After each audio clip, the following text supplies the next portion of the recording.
Hail Mary, full of grace, the Lord is with thee. Blessed art thou amongst women, and blessed is the fruit of thy womb, Jesus.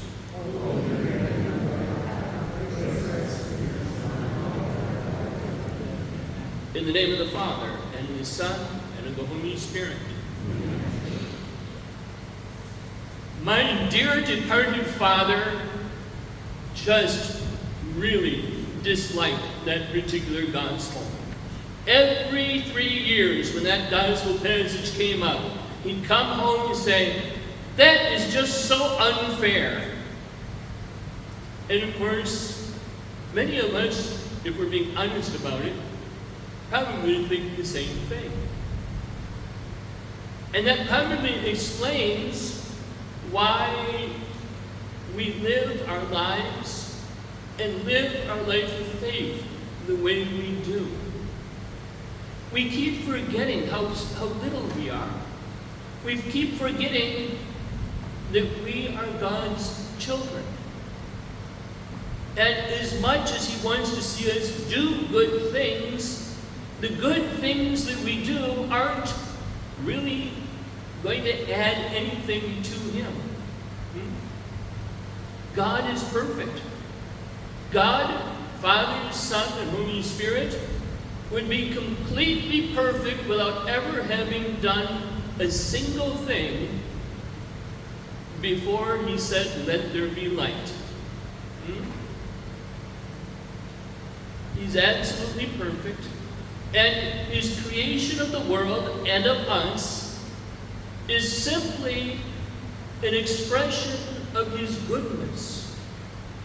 And so, as we continue in our lives, it becomes important for us to begin to understand that.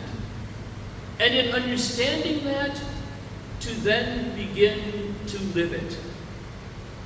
In the first reading, we hear the story of Abraham and how the 3 visitors come to him. And those 3 visitors are God.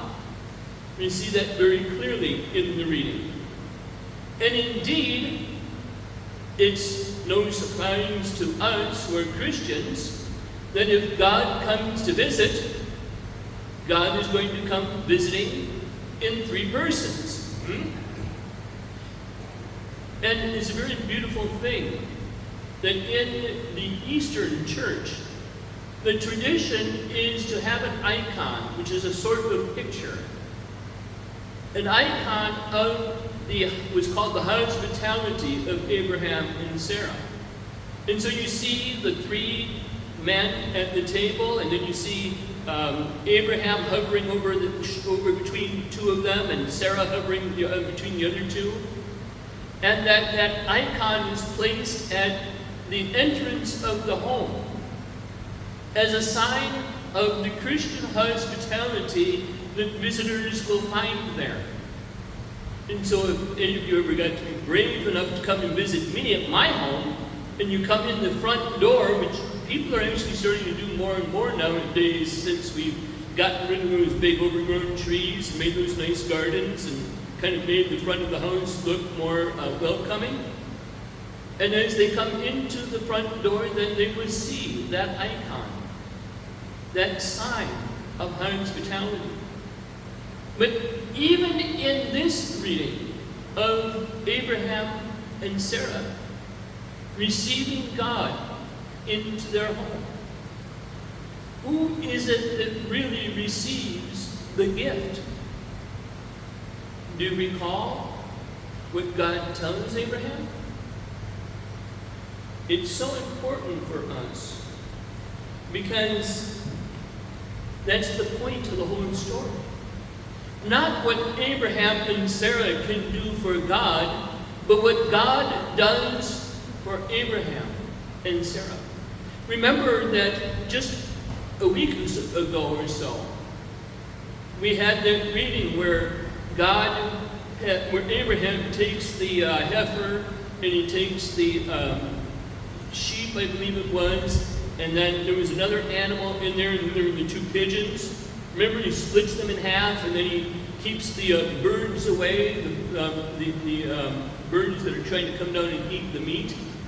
And then as the sun sets, all of a sudden there's this flame, this pot with a flame coming out of it that comes and makes its way through those hands of the animals. And you remember that I told you that sacrifice was an act of covenant making. And of course, the end point of a covenant making is to then to sit down and to eat. And so this week, God completes that act of covenant making by coming to Abraham's tent and having a meal with him. And we see that in the gospel, we're kind of like, well, okay, Father, covenant making, great, fine. What does it have to do with the gospel? Well, where is Jesus on his way to? When he is eating at Martha and Mary's home, he's approaching Jerusalem for his sacrifice, for his crucifixion. We're on the precipice of Holy Week. And so this meal too is a really wonderful sign of how when we come together with Jesus, when we come together to eat, it's not so much about what we can do for him, but what he does for us. And so it is in the book of Genesis with Abraham and Sarah. So it is in the gospel today with Martha and Mary. And so it is today as you all are here with me together around this table. I once, some years ago, had a fellow who he had a habit of standing outside the doors in the back. And at the time, we had the ushers always closing those doors, and he didn't like that very much because then he couldn't stand way in the back and just kind of hang out in the back while Mass was going on. And one day he kind of got a little irritated at the usher. He says, "You tell Father that he should be happy I'm even coming here." And it's like, so the usher told me, and we both chuckled because the usher himself said, like he really thought that him coming was a gift to you. No, it's not. And we so often think that we are coming, that, somehow, it's all about us. But it isn't about us. It's about God and what he wants to do for us. And so, yes, as much as I usually say, we're here to worship God, that is all right and well and true. But the singular part of that worship is sharing that meal with God. Sharing that meal, which is his greatest gift to us, because it is the very body and blood, soul and divinity of his only begotten Son. A meal which seals once again the covenant between God and each of us and all of us, which was begun at our baptism. The meal which seals that covenant and strengthens us then to go out and do for others as God has done for us.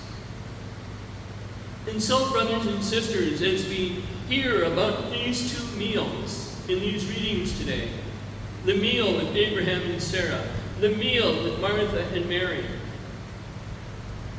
let's not get caught up in all of the stuff. Let's not get caught up in all of our human reactions to what we're hearing. Let's understand what's really happening here.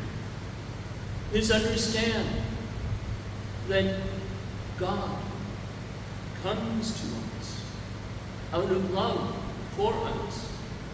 God comes to us to share a meal which seals the covenant between us,